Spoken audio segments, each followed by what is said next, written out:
নামটি ছিল আবদুল তার ছিল না পিতাজি চাচার কাছে হইল মানুষ ছাড়ল সাথীর আম্মাজি ছাড়ল সাথীর আম্মাজি চাচার কাছে দাঁড়িয়ে পারত একদিন ভাইপো চাচার কাছে এসে বলছে চাচা বলছে বলো ভাইপো এসে বলল চাচা মনে বড় শত জাগে বিমান ছিলাম আনিব ইমান সাক্ষী রাখি তোমাকে সাক্ষী রাখি তোমাকে চাচা কলমা পড়ো সাক্ষী খুঁজে পাচ্ছি না আপনাকে সাক্ষী রেখে আমি কলমা পড়ে নিলাম এটা জোরে বলুন সুবহানাল্লাহ যুবক ছেলে কলমা পড়ে নেওয়ার পরে চাচা কি বলছে শোনে চাচা রে কে বলিবান ওমর ভাই বসনা আমার দেওয়া জমি বাগান তোমায় আমি দেব না তোমায় আমি দেব না জমি জায়গা ঘর বাড়ি যা দিয়েছিলাম সব কেড়ে নেবো আমরা বলি কি বলতাম যুবকের বলছে জমি জায়গা ঘর বাড়ি যা দিয়েছি সব কেড়ে নেবো যুবক তখন বলছে যুবক ভাইরা ওই যুবক তখন বলছে ও চাচাজি ফিরিয়ে দিব তোমার দেওয়া জমি বাগান করিবেন দোয়া মরি করে মসজিদে হরি আজান মসজিদে হরি আজান এটা জোরে বলুন সুবহানাল্লাহ এই না চাচা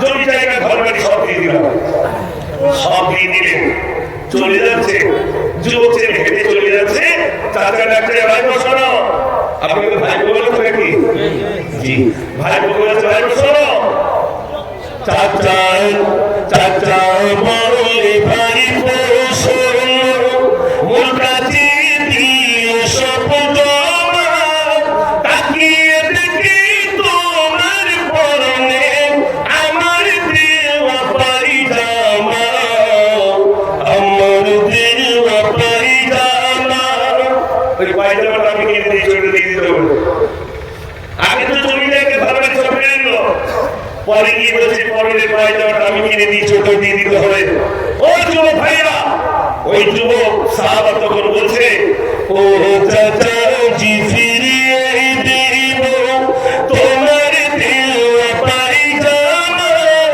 সবই দিতে রাজি আমি ছাড়িব না কলিমা ছাড়িব না কলিমা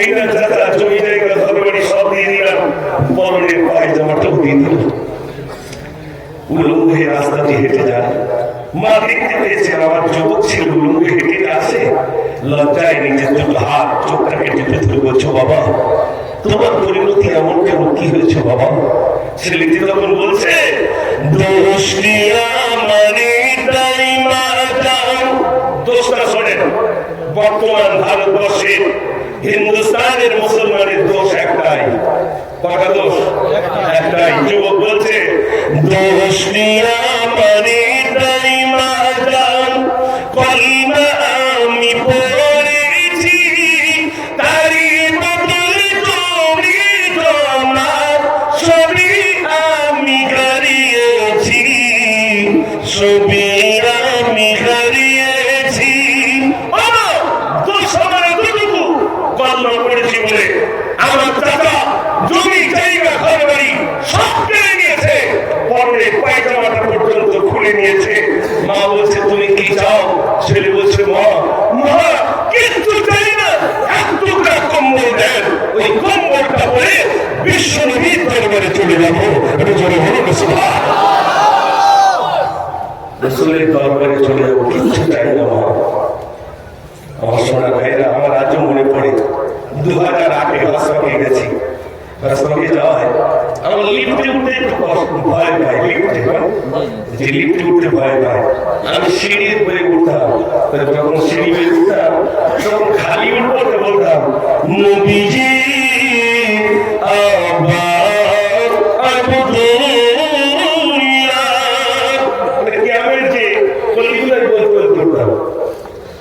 দুজন দেবন্দী মানুষ খোদার কসম করে বলছে মিথ্যা কথা না, আল্লাহ সাক্ষী আমি মিথ্যা কথা বলি। সেদিন আগুনের কাছে দিয়ে আমার জীবটা টেনে কেটে দেওয়া হবে।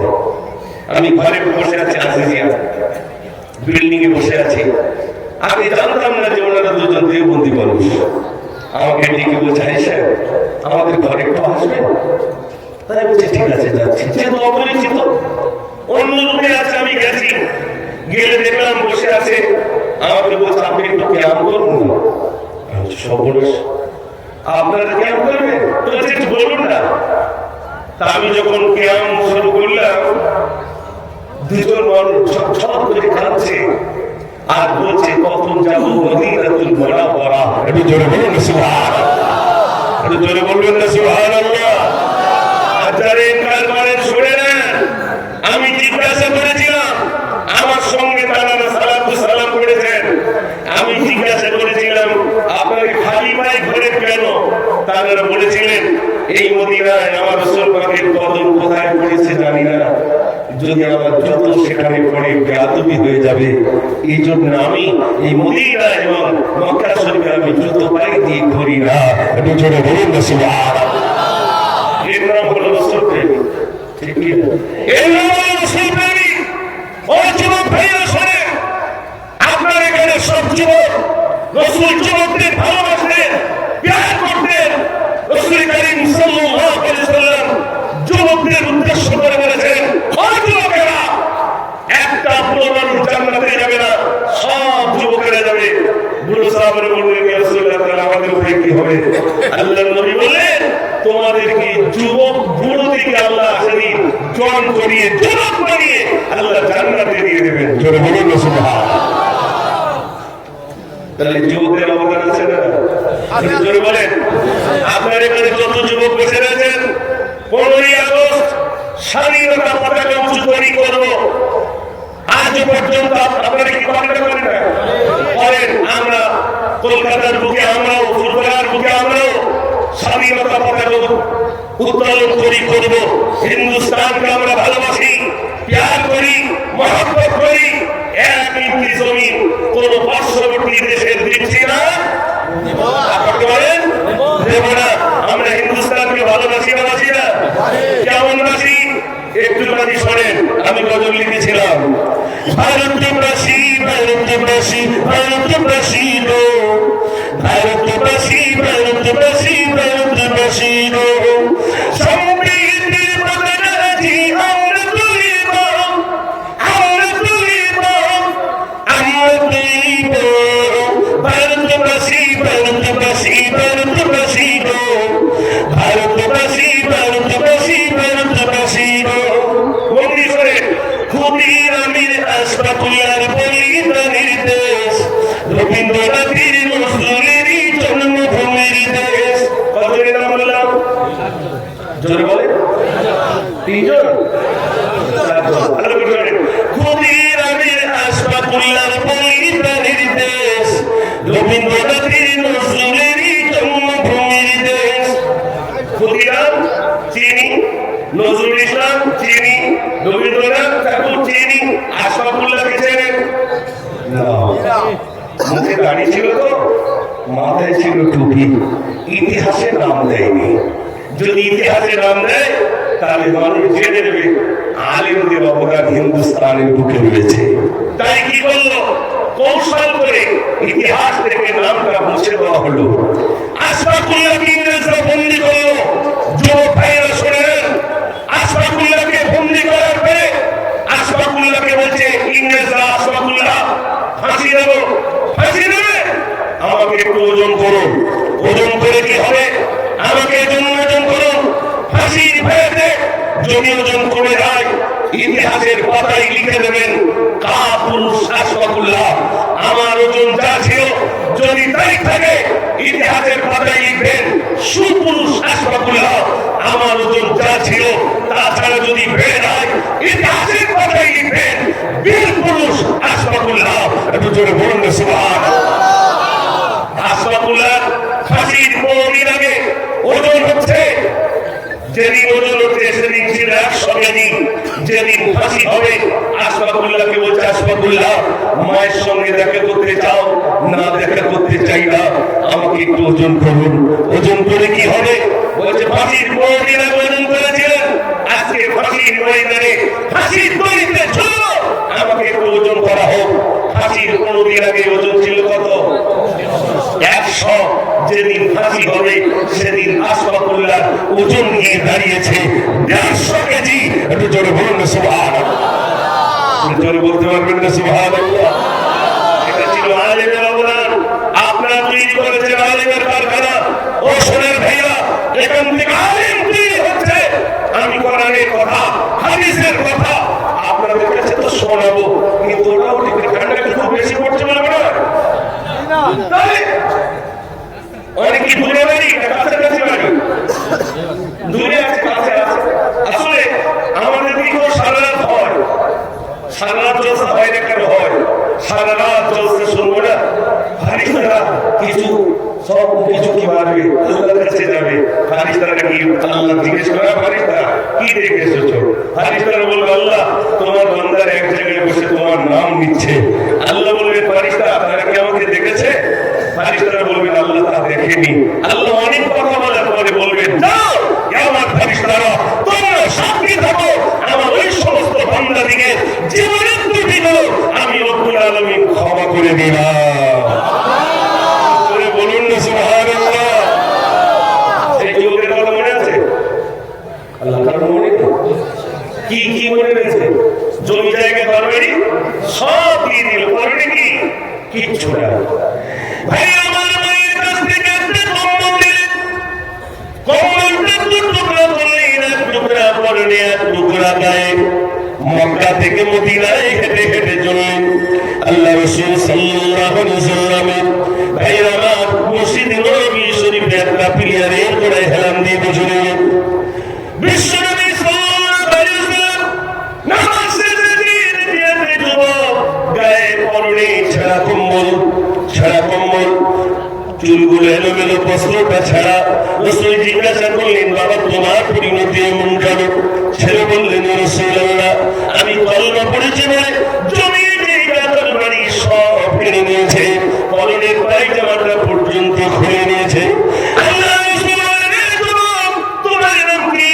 যুবক বললেন, ইয়া রাসূলুল্লাহ আমার নাম আব্দুল উজ্জা। নবীজি বললেন, তোমার নাম আব্দুল উজ্জা? ওই মক্কা শরীফের কিছু মূর্তি থাকতো, একটার নাম লাত, একটার নাম উজ্জা। তোমার চাচা তোমার নাম দিয়েছে আব্দুল উজ্জা, মানে মূর্তির নাম করনি। তোমার নাম আব্দুল উজ্জা নয়, তোমার নাম আব্দুল উজ্জা নয়, আমি বিশ্ব নবী তোমার নাম দিলাম আব্দুল্লাহ। বলুন না সুবহানাল্লাহ। কষ্ট যদি হয় ছেড়ে দেবো, কষ্ট হচ্ছে? মাশাআল্লাহ। রাসূল করিম সাল্লাল্লাহু আলাইহি ওয়াসাল্লাম বলে, যাও এই আসহাবে সুফা গিয়ে বসো। ভাই আমার কিছুদিন পরে বললেন, ইয়া রাসূলুল্লাহ আমার মা জননী কাঁদতে যাবো। নবী বললেন, তোমার মা জননীকে কেমন যাবে? বলছি, রাসূলুল্লাহ আমি কলমা পড়েছি, আমার মা জননীকে কলমা পড়াবো। ও যুবক ভাইরা, আবার মদিনা থেকে হাঁটতে হাঁটতে মক্কায় চলে এলেন। ঘরে দরজা দিচ্ছেন,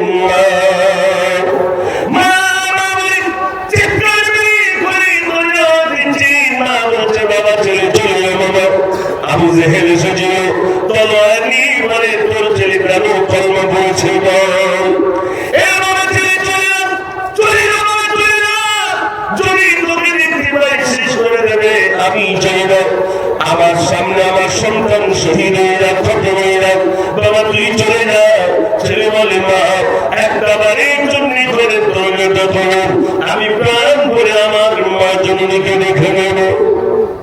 মা মা বলে চিৎকার মেরে ডাকে। ভাই আমার ঘরের ভিতর থেকে আর কোনো আওয়াজ আসে না।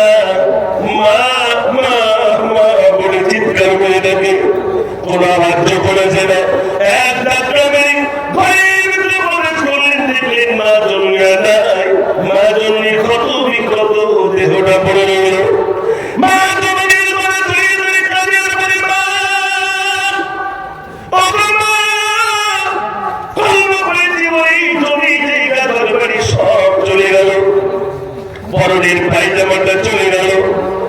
মায়ের গলা চুরি চুরি কাঁদে, মায়ের দেওয়া কম্বল এক টুকরা পরনে, এক টুকরা গায়ে, এক টুকরা কম্বল মা জন্মের গায়ের উপরে নিয়ে নিলেন।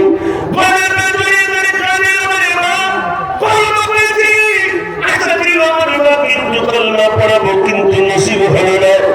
ভাইরা আমার উঠে রশিদে উঠের উপরে তুললেন, রশি দিয়ে রাখলেন। উঠে রশিদা কানতে কানতে মদিনাতুল মুনাওয়ারা চলে আল্লাহ রাসূলের ভাইরা আমার দরবারে চলে এসে বলছেন, ইয়া রাসূলুল্লাহ, আমার মা জননীকে জীবিত অবস্থা আনতে পারলাম না, আমার মা জননীকে আমি মৃত অবস্থা আনলাম।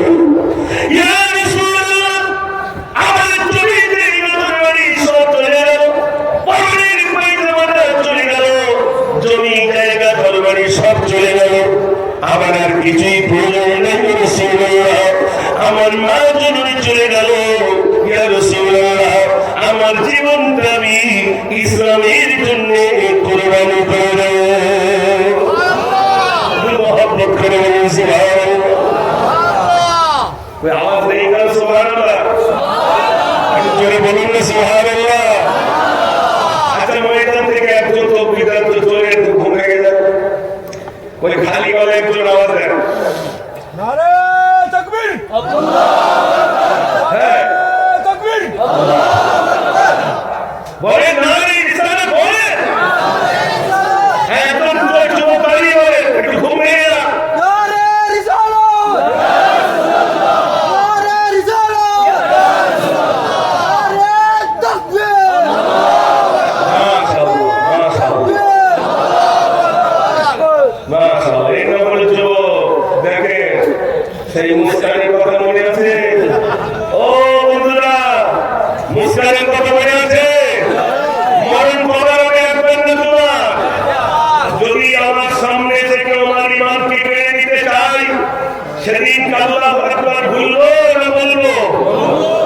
সেই জবান থেকে একটু আল্লাহর নাম, আল্লাহকে সাক্ষী রেখে আল্লাহর নামটা একটু জোরে নেন না, এই দেখবে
চাকরি একটু খাবো নাকি?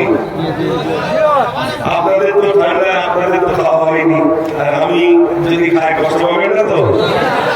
মাশাআল্লাহ মাশাআল্লাহ।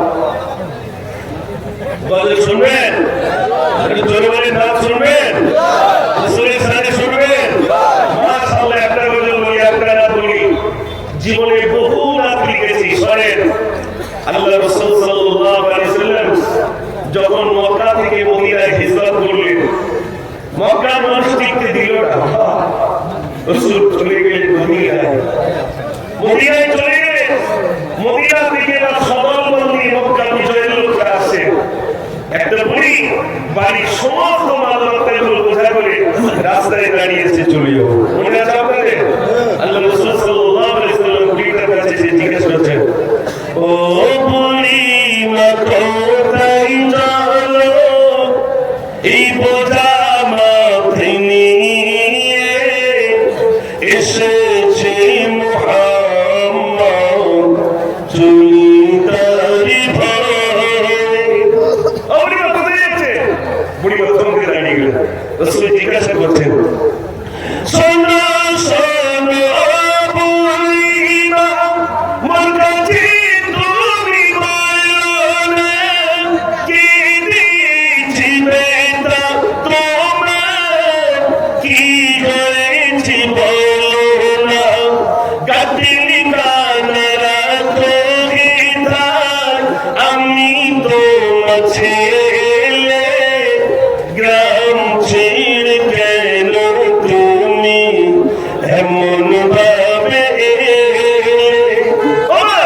এই গ্রাম ছেড়ে চলে যাচ্ছেন কেন? রাসূল করিম সাল্লাল্লাহু আলাইহি ওয়াসাল্লাম যে বললেন, বুড়িটা থমকে দাঁড়িয়ে গেলেন। বুড়িটা বলছে, বাবা কেন চলে যাচ্ছি বলবো? রাসূল করিম সাল্লাল্লাহু আলাইহি ওয়াসাল্লাম বলছে, মা বলুন কেন চলে যাচ্ছেন? বুড়িটা তো জানে না যে এই সেই মুহাম্মদ সাল্লাল্লাহু আলাইহি ওয়াসাল্লাম, ঠিক না? তো বুড়িটা যখন বলছে চলে যাওয়ার কারণ, বলি শোনো বেটা আমার, চলে গিয়েছে ভয়ে, এমন যুবক আসলো হৃদয়, চলিদারি ভয়, নামটি তার মুহাম্মদ রে, মাতা তার আমিনা, মোরা যাতে পূজা করি সে তো তাদের মানে না। আমরা যাদের মানত করি ও তাদের মানতে চাই না, এই জন্য চলে যাচ্ছি। নবীজি বলছেন, ও আর কি অন্যায় আছে? বুড়িটা দ্বিতীয় অন্যায়ের কথা বলছে। শোনেন বন্ধুরা, জীবনে অনেক গজল শুনেছেন, একটু ফুরফুরা গজলটা শুনে নেন। বুড়িটা তখন বলছে, দয়া নাই রে মায়া নাই রে, এমন ছেলে আমি না, সে যুদ্ধ করে মানুষ মানে, করে শুধু অভিযান, তাই বলিয়া থাকবো না রে এমন গায়ে মাঝে, গাতিলি খানা দাও না আমার চুলের নিজ কাজে। ও বাবা, আমাকে ছেড়ে দাও বাবা। নবীজি বলছে, চলে তো যাবেন, বোঝাটা আমাকে দেন, আমি মাথায় করে নিয়ে যাবো। আপনি জোরে বলুন না সুবহানাল্লাহ, জোরে বলবেন না সুবহানাল্লাহ। রাসূল কি বলছে শোনেন, কি আদর্শ যাদের সম্পর্কে আল্লাহ বলেছেন, ইন্নাকা লাআলা খুলুকিন আযীম। রাসূল বলছেন, ও বুড়িমা গাতিলি কানা দাও আমায়, চলো চলি দুজনে যেতাই গিয়ে শোনা হয়, গাতিলি কানা মাথায় নিয়ে আমার নবী চলে। বুড়িমা বলছেন, এমন মায়াকে দেখাবে বুড়িমা এবার বলে। জোরে বলুন সুবহানাল্লাহ। বুড়িটা বলছে, কে তুমি বাবা? শোনো,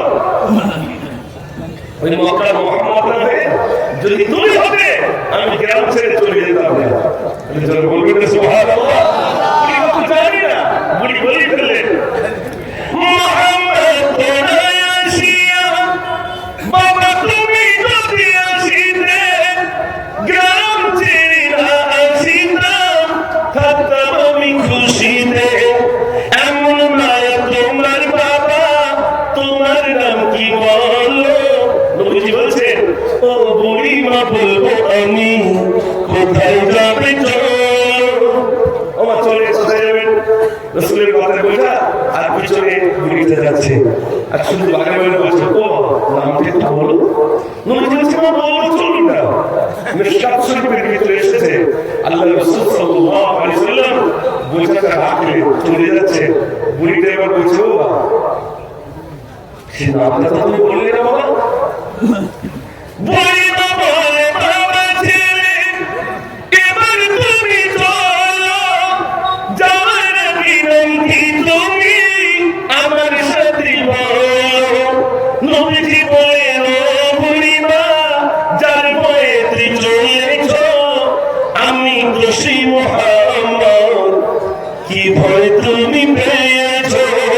জোরে বলুন না সুবহানাল্লাহ।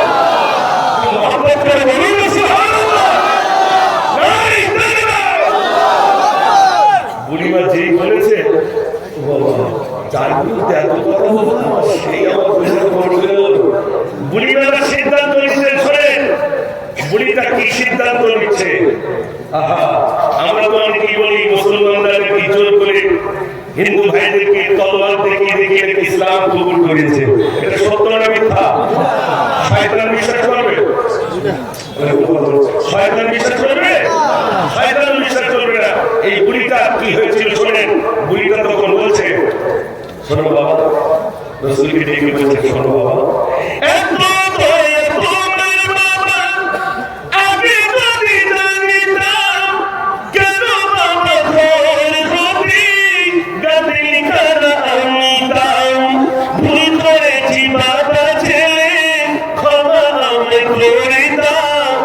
ইসলাম আমি করবো কবুল, কলমা আমি বলে দাও। বলুন না সুবহানাল্লাহ। বুড়িটার বলতে হবে না, সে সঙ্গে সঙ্গে ইসলামের কলম করে মুসলমান হয়ে গেলেন। কারণ কি? আল্লাহ রাসূল সাল্লাল্লাহু আলাইহি ওয়াসাল্লামের চরিত্র দেখে, আখলাক দেখে মানুষ দলে দলে দলে দলে ইসলাম কবুল করেছিলেন। জোরে বলুন না সুবহানাল্লাহ। এখানে অনেক যুবক ভাইরা এসেছেন। আমি ভাবছিলাম আমার একটু মানে আরেকটু আগে তুলে ভালো হতো, কিন্তু দুঃখ আমার, আমি বলছিলাম জীবনের এই প্রধানমন্ত্রী তো মেরে ফেলার লাগে রাত 12টার পরে তো থাকবে না সেই সময়। হ্যাঁ, আমি বেশ ভালো মানুষ থাকবে সে সময় একটু কিছু বলবো, চোখ আসবে আমার এদিকে ইঞ্জিন গরম হতে হতে সব চলে যাচ্ছে। তাহলে বলবোটা কি? আমার সোনার ভাইরা, অনেক ভাইরা এসেছেন, খুব ভালো লাগছে আপনাদেরকে পেয়ে। নাম শুনেছেন বাদশাহ সুলতান মাহমুদ? খুলে নেবে সব খুলে নেবে, খুলে নেবে সব খুলে নেবে। আমি ওই লাইভ হওয়ার দরকার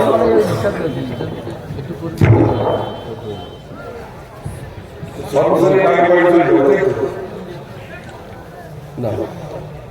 জিকির করে লা ইলাহা ইল্লাল্লাহ, লা ইলাহা ইল্লাল্লাহ, লা ইলাহা ইল্লাল্লাহ, ওয়া লা ইলাহা ইল্লাল্লাহ, মুহাম্মাদুর রাসূলুল্লাহ, লা ইলাহা ইল্লাল্লাহ, ইলাহা ইল্লাল্লাহ। জোরে জিকির করেন ইল্লাল্লাহ, লা ইলাহা ইল্লাল্লাহ, লা ইলাহা ইল্লাল্লাহ, মুহাম্মাদুর রাসূলুল্লাহ সাল্লাল্লাহু আলাইহি ওয়াসাল্লাম। সেই যুগের কথা মনে আছে? মনে নাই? মাতাকে নিয়ে গেলেন মৃত অবস্থায় না জীবিত অবস্থায়? মৃত অবস্থায়। ও সোনার ভাইরা, আল্লাহর নবী সাল্লাল্লাহু আলাইহি ওয়াসাল্লাম রাসূল করিম সাল্লাল্লাহু আলাইহি ওয়াসাল্লাম বলেন, যুবক শোনো শোনো, হাতে একটা গাছের পাতা বেঁধে দিয়ে বলেছিল, তোমার মৃত্যুটা যদি জ্বর অবস্থায় হয়ে যায়, আমি বিশ্বনবী বলি তোমার মৃত্যুটা শহীদের খাতায় লিপিবদ্ধ হয়ে যাবে। কিছুদিন পরে আব্দুল্লাহর ইন্তেকাল হয়ে গেল। আল্লাহ রাসূল বলে, যাও আমার আব্দুল্লাহর লাশটা তোমরা বহন করে নিয়ে এসো। যে দুজন লাশ বহন করতে আছে, একজনের নাম হলো হযরত আবু বকর সিদ্দিক রাদিয়াল্লাহু তাআলা, আর একজনের নাম হলো হযরত ওমর। বলুন না সুবহানাল্লাহ।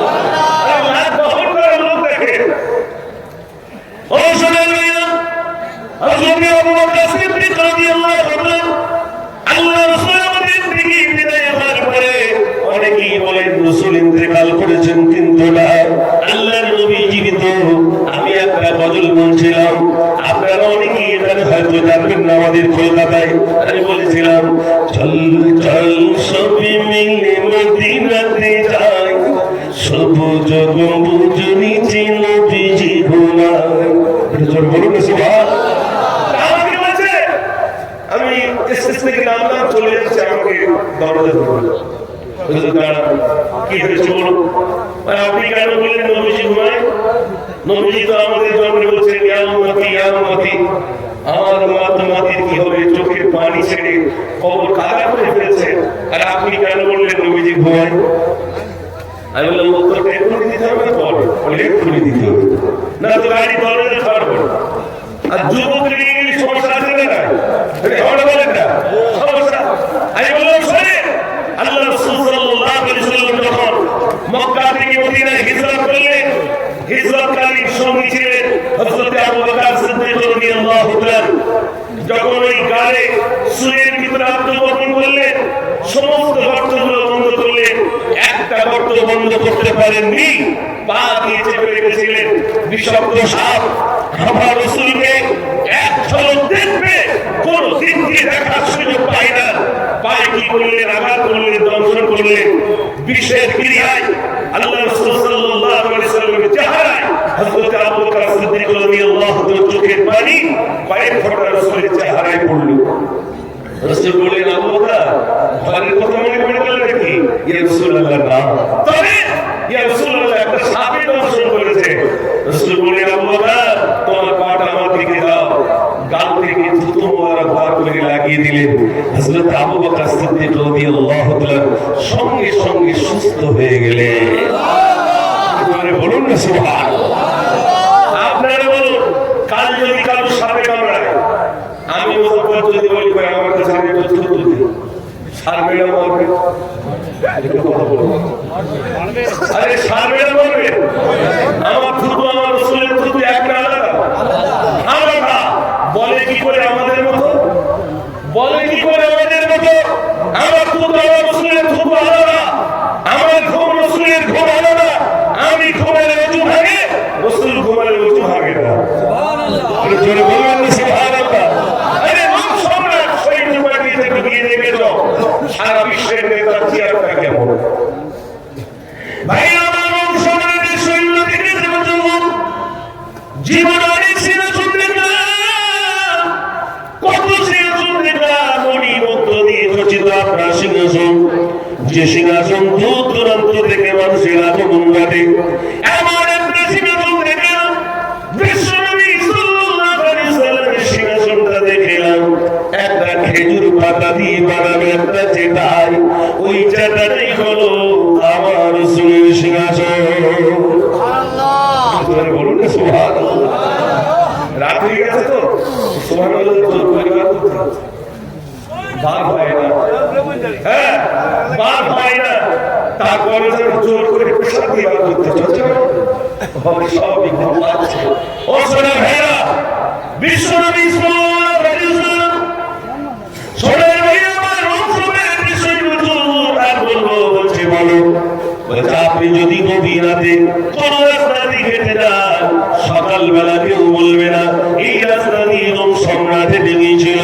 কিন্তু যদি কোন রাস্তা দিয়ে হেঁটে যান, সকালবেলা ওই রাস্তা খোলা আছে মানুষ বুঝবেন, এত খুশবু এত সুগন্ধ বার হবে, ওই মানুষটা বুঝবেন এই রাস্তা দিয়ে আমার প্যারা নবী হেঁটে হেঁটে চলেছে।